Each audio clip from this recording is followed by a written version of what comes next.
नमस्कार, आप देख रहे हैं पहरेदार, वो शो जो बुलंद करता है कंज्यूमर यानी आपकी आवाज। मैं हूं प्रियंका संभव। पहरेदार में आज हमारा सवाल कि क्या हवाई यात्रियों का टिकट अब हवा से बातें करने वाला है। हवाई सफर को और महंगा बनाने की तैयारी पूरी हो गई है। पसंदीदा सीट से लेकर खाना और चेक इन बैगेज से लेकर लाउंज के इस्तेमाल पर एयरलाइंस लगाएंगी प्राइस टैग। सरकार ने एयरलाइन कंपनियों को इजाजत दे दी है कि वो अलग अलग सर्विस के लिए अलग अलग चार्ज वसूल सकती हैं, जिसे कहा जाता है अनबंडलिंग ऑफ सर्विसेज। इस एक्स्ट्रा वसूली के पीछे क्या मकसद है? कंज्यूमर के लिए क्या कुछ बदलेगा या नहीं बदलेगा? और इस एक्स्ट्रा वसूली से एयरलाइंस केवल कमाएंगी या फिर पेड सर्विस के लिए कंज्यूमर को वैल्यू फॉर मनी भी देंगी? हवाई यात्रियों के अधिकारों से जुड़े अपने इन सवालों को हम रखेंगे अपने मेहमानों के खास पैनल के सामने। मेरे साथ इस शो में शामिल हैं पूर्व डीजीसीए यानी directorate general of civil aviation Kanu Gohain ji, air passenger association of India के रमेश तिवारी और travel agent association of India यानी टाई के एडवाइजर रज्जी राय। आप तीनों का ही स्वागत है। लेकिन कानू जी, आपसे पहला सवाल, अनबंडलिंग ऑफ सर्विसेज भारतीय एयरलाइंस के लिए एक नया फ्लेवर है, इस कदम के पीछे क्या रैशनल है? देखिए, रैशनल जो एयरलाइन की पर्सपेक्टिव से है वो ये है कि सर कुछ फैसिलिटीज जो अभी दिया जाता है वो फैसिलिटीज फेयर में शामिल था, लेकिन एयरलाइन इंडस्ट्री आज जिस इकोनॉमिक क्राइसिस से जा रहे हैं, ये जरूरत पड़ा है कि कुछ ऐसा जो सर्विसेज है वो बेसिक फेयर से उसको अलग कर दिया जाए। उदाहरण स्वरूप ये है कि आपको पहले दिया जाता था फ्री बैगेज अलाउंस 20 kgs। आजकल जो आदमी ट्रैवल करते हैं, एयर ट्रैवल इस्तेमाल करते हैं आइदर बिजनेस और कुछ इमरजेंसी पर्पसेस के लिए, वो शॉर्ट ड्यूरेशन ट्रैवल होता है, वो आता है फिर वापस आते हैं, तो उनका लिए 20 kgs जरूरत नहीं है। सो उधर में उस एरिया में अगर जो बैगेज को हम रिड्यूस कर देते हैं और उसको हम एयरलाइंस को चार्ज करने देते हैं तो एयरलाइंस का कुछ फायदा होता है। आ जाइए दूसरी बात, जो खाना देता है, मील सर्विस ऑन बोर्ड। हमारी देश में मैक्सिमम आवर्स फ्लाइंग होता है 2.5 घंटा की, नॉर्थ से साउथ या ईस्ट से वेस्ट जाने में 2.5-3 घंटे में। उसमें आपको इतना लैविश खाना जो दिया जाता था पहले दिन में, एयरलाइन को उसमें तो पेमेंट करना पड़ता ना, वो फेयर में आ जाता था जी। यानी साफ तौर पर फायदा एयरलाइंस का होता हुआ नजर आ रहा है। एक जो आप समझ रहे हैं, जो हमें समझ में आ रहा है, जो फ्लायर को समझ में आ रहा है कि एयरलाइंस का फायदा होगा, हर सर्विस पे प्राइस टैग लगेगा।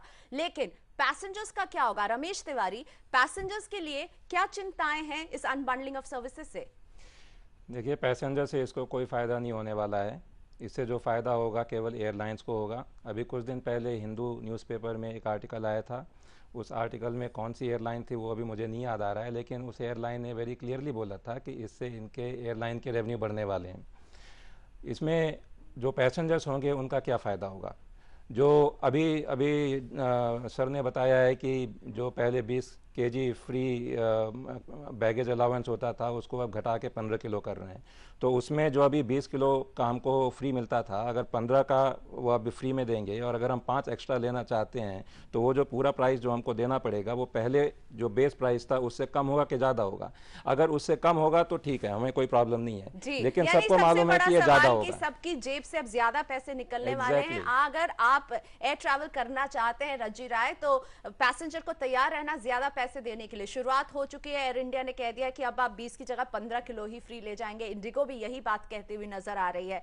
तो अब ये एयरलाइंस तय करेंगी कि आप कैसे ट्रैवल करें। आपको ट्रैवल लाइट करना है और आपको हर सर्विस के लिए पैसे देने हैं। जी, देने तो पड़ेंगे ही। अब जैसे आप कह रहे हैं अनबंडल हो चुकी है, पहला स्टेप एयर इंडिया ने ले लिया, 20 से 15 कर दिया। गोहाई साहब ने अभी कहा था कि एडवांटेज मिलेगा, क्योंकि और ये एडवांटेज सही होना चाहिए, क्योंकि कई पैसेंजर्स जो हैं सुबह जाके शाम को आ जाते हैं। उसका मैं एक कॉन्ट्रा ओपिनियन देना मांगता हूँ कि हमारे इंडियंस जो हैं कंपल्सिव शॉपर्स भी हैं और कंपल्सिव ओवर पैकर्स हैं। और आप इसका उदाहरण ये है कि 2011 में 40% 40% इंडियंस पेड एक्सेस बैगेज। तो आप सोचिए ये कि इसमें का एडवांटेज किसको होगा? सिर्फ एयरलाइंस को ही हो सकता है ना। बिल्कुल कानू सर, एडवांटेज और एडवांटेज सिर्फ एयरलाइंस का, क्या कंज्यूमर डिसएडवांटेज में नहीं आ जाएगा इस तरह के फैसले से? जब अनबंडलिंग ऑफ दिस ये जो फैसिलिटीज हो रहा है और कंपटीशन हमारा बढ़ रहा है, कि एयरलाइंस भी इसको नज़र में रखते हुए अपनी जो बेसिक फेयर है उसको जरूर यह घटाएंगे, या उस बेसिक फेयर को घटा के अपना तो नुकसान तो नहीं कर सकता है ना, तो एयरलाइंस डूब जाएगा जैसा अभी हुआ है। इसीलिए वो जो खर्चा होता है एयर ट्रांसपोर्ट के लिए, एक जगह से दूसरी जगह ले जाने के लिए जो खर्चा होता है, वो एयरलाइंस कंपटीशन में जरूर एकदम मिनिमम फेयर चार्ज करेंगे। बिल्कुल, ये मेरा विश्वास है। इस पूरे फैसले के पीछे यही मकसद भी रहा है कहीं ना कहीं कि बेस फेयर कम होंगे, यही दलील भी रही है। इस पर भी हम आगे चर्चा करेंगे। वैसे हमने अनबंडलिंग को लेकर कई हवाई यात्रियों से भी बात की, वो क्या सोचते हैं कि जब अलग अलग सर्विस के लिए अलग अलग पैसे देने पड़ेंगे तो क्या बीतेगी उन पर, आइए सुनते हैं। जैसे जो नॉर्मल सर्विसेज हैं बेसिकली उसके लिए इतने चार्जेस रेलेवेंट नहीं है, बिकॉज दोज आर समथिंग जो बहुत ही जेन्युइन सी सर्विसेज हैं। हर चीज़ के चार्जेस तो पहले ही लिए जाते हैं, इंक्लूडेड होते हैं। अभी extra we have to pay, so I don't think it's a good decision from government side. Normal person जो कि ट्रैवल कर रहे हैं वो काफ़ी टैक्सेस भी देते हैं, एंड उसके ऊपर से for the airlines to charge, ये जस्टिफाइड नहीं है। कुछ बेसिक फैसिलिटीज़ होती हैं वो जितने भी आपके जो ट्रैवल करते हैं पैसेंजर्स उनको मिलनी चाहिए। I think food, water and कुछ हद तक लगेज का अलाउंस होना चाहिए, वो भी टिकट में इंक्लूड होना चाहिए। और इसको इंक्लूड करके एयरलाइंस टिकट्स के फेयर बहुत ज़्यादा शूट ना करें। It has to be taken care by airlines. तो बेस फेयर चार्जेस और उसके ऊपर से नए चार्जेस अनबंडलिंग के नाम पर देख के काफी चिंतित हो रहे हैं पैसेंजर्स, और यही हम पैसेंजर्स की चिंताओं को सामने रख रहे हैं और समझने की कोशिश कर रहे हैं कि कितने चिंतित होने की जरूरत है। ब्रेक के बाद हम आपको बताएंगे अनबंडलिंग के नए नियम लागू होने के बाद आपको जेब कितनी ढीली करनी पड़ सकती है और यात्रियों के साथ कैसा रवैया रहता है एयरलाइंस का। पहरेदार में आगे।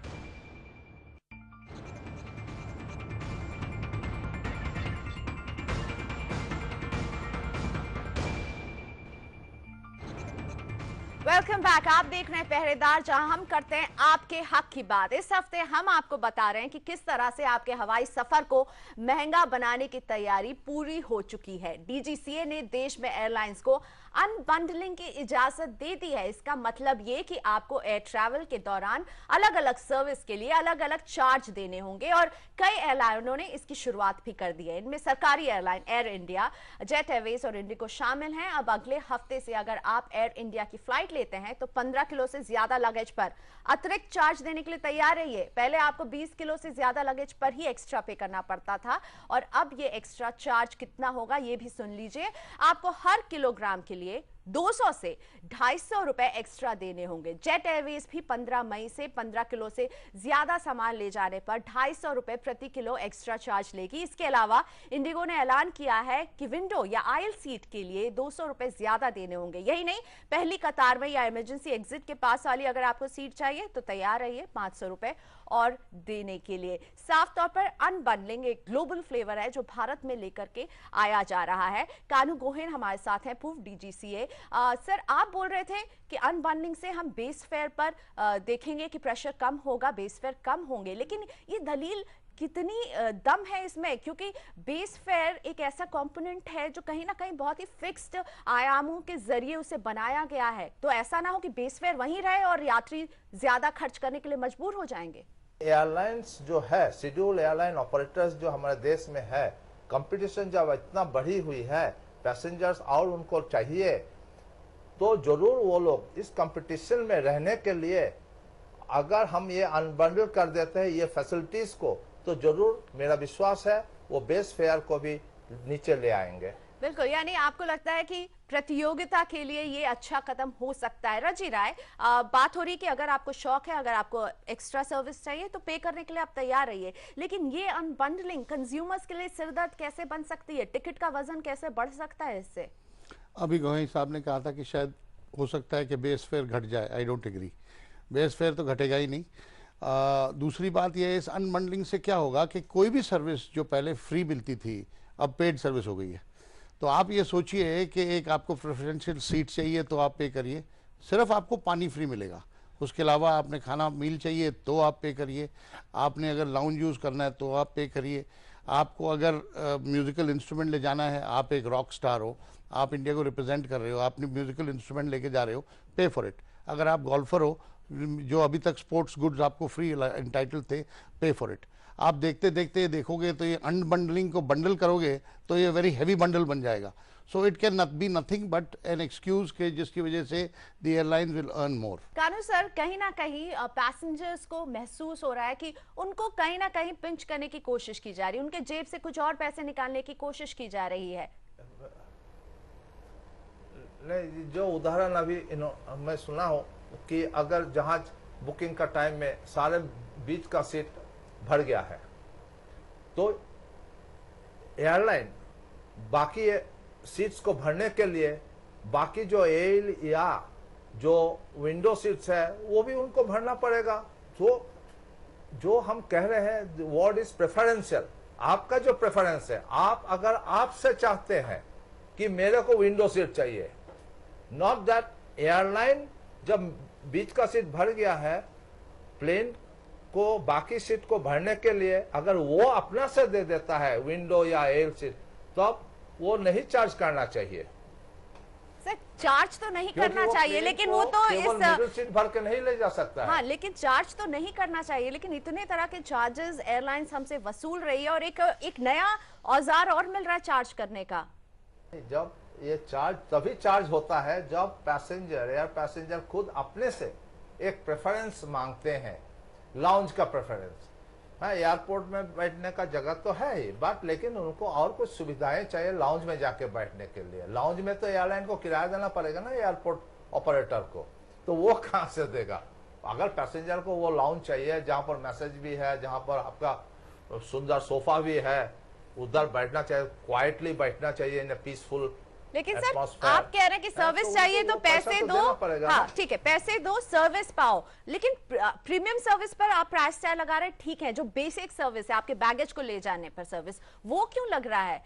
आपको देखिए, यूरोप अमेरिका जाइए, 2 सूटकेस होता था पहले, अभी वो भी रिड्यूस कर दिया साइज ऑफ 23 केजीज वेट के लिए।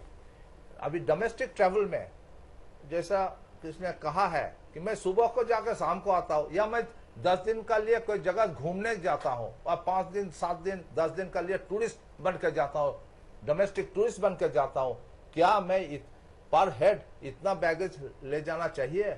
हाँ, इट्स अ फैक्ट। हम कंपल्सिव शॉपर्स है, हम कंपल्सिव ओवर पैकर्स है, लेकिन जब हम एक इंडस्ट्री को आगे ले जाना चाहते हैं तो हम इंडस्ट्री के बाद भी तो देखना पड़ेगा ना। अब जब अभी इस समय पर केवल भारत में नहीं, सारी दुनिया में air transportation industry is in recession type पर है। तो चलिए, यानी अब केवल आपके जेब पर ही नहीं बल्कि एयरलाइंस के आपके बैगेज पर भी नजर है। अभी तक अगर आप खुश थे कि 20 किलो वजन आप ले जा सकते हैं तो तैयार रहिए, फ्री बैगेज जो है आप केवल 15 किलो ले जाएंगे। 15 किलो के ऊपर 1 किलो होने पर भी चार्ज देने के लिए तैयार रहिए। जेब से लेकर के आपके बैगेज पर नजर है एयरलाइंस की। इसी पर हमारी एक खास चर्चा आगे भी जारी रहने वाली है और हम आगे कुछ कंज्यूमर एक्टिविस्ट की भी राय लेंगे कि वो क्या सोचते हैं इस मुद्दे पर।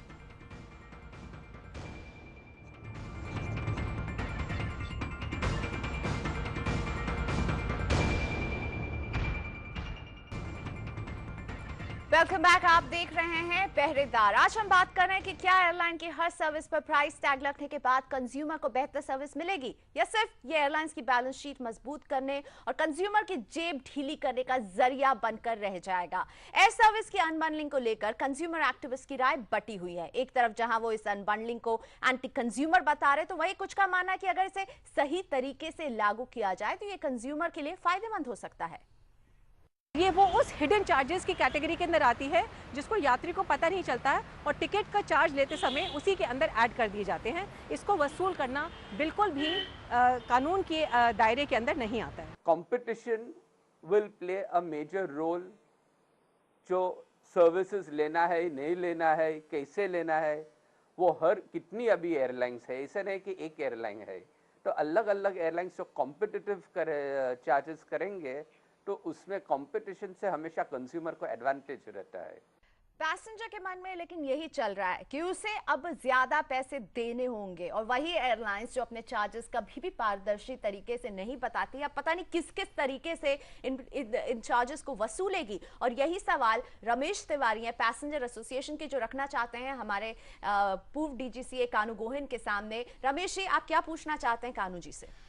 मैं कानू जी से ये पूछना चाहता हूँ कि डीजीसीए एक सरकारी एजेंसी है, और सरकारी एजेंसी का जो प्रमुख मैंडेट होता है वो कंज्यूमर्स को प्रोटेक्ट करने का होता है। लेकिन जो मैंने अभी तक सुना है मिस्टर कानू गोहेन को बात करते हुए, वो जो जितनी भी बेनिफिट्स मिल रही हैं सब एयरलाइंस को मिल रही हैं।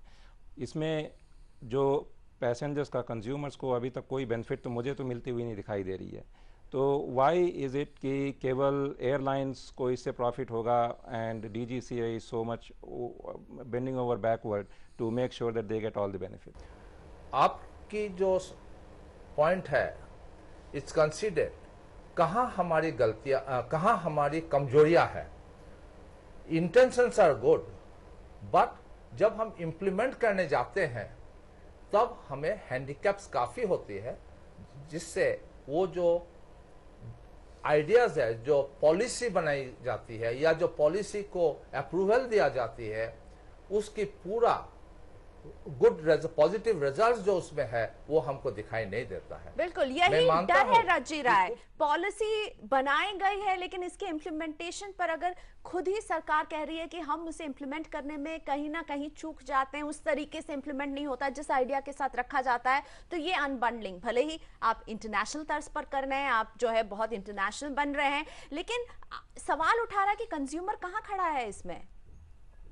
कंज्यूमर सफ़र करेगा, क्योंकि आपने अभी भी कहा था कि इससे क्या सर्विसेज बढ़ेगी, विल दे इम्प्रूव, कुछ और एक्स्ट्रा मिलेगा पैसेंजर को? कुछ नहीं। सर्विसेज तो पहले भी वही थी, सीट प्रेफरेंस जैसी बात हो रही थी। अगर मिडिल रो ख़त्म हो गया, मेरे को तो एरोप्लेन में बैठ के जाना है, अगर मेरे को सीट अब चॉइस नहीं है और बैठना विंडो में है या आइल में है, क्योंकि पहले लोगों ने 1 महीने पहले मिडिल रो सारी बुक कर दी इस डर से कि भैया यही फ्री है, बाकी को चार्जेस हैं, तो मेरे को तो ज़बरदस्ती 300 रुपये और 400 रुपये 500 देना पड़ेगा। मैं उनको ये आश्वासन देना चाहूँ कि सरकार, या जब मैं डीजीसीए था और अभी भी जो डीजीसीए है, वो जरूर कंज्यूमर्स की इंटरेस्ट पर भी देते हैं। बिकॉज जब भी ये पॉलिसी बनाया जाता था या बन रहा है, जरूर एसोसिएशन, जहाँ पर पैसेंजर्स एसोसिएशन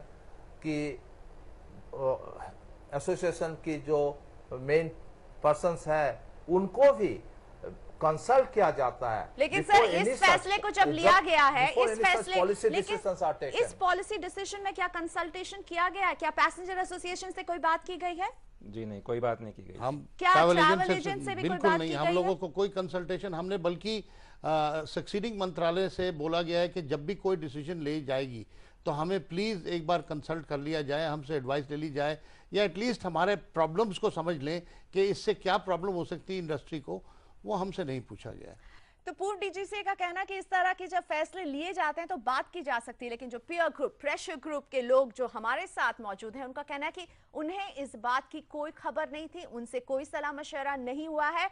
बस एक कंसल्टेंसी की रिपोर्ट के आधार पर यह तय कर दिया गया कि एयर टिकटिंग को और क्रांतिकारी बनाने के लिए हर सर्विस के लिए पैसे वसूले जाएं, और ये तलवार अब लटकेगी यात्रियों की गर्दन पर, यानी यात्रियों पर अब प्रेशर पड़ेगा कि वो हर सर्विस के लिए, जो अब तक कुछ सर्विस के दायरे में आती थी, अब वो पेड सर्विस के दायरे में आ गई है। हर सर्विस के लिए पैसे अदा कीजिए जब भी आप उड़ान भरेंगे। पहरेदार में आज बस इतना ही। हम यूं ही आपकी आवाज उठाते रहेंगे, आपके मुद्दों पर हम चर्चा करते रहेंगे। आज इजाजत दीजिए, अगले हफ्ते हम फिर हाजिर रहेंगे पहरेदार लेकर। नमस्कार।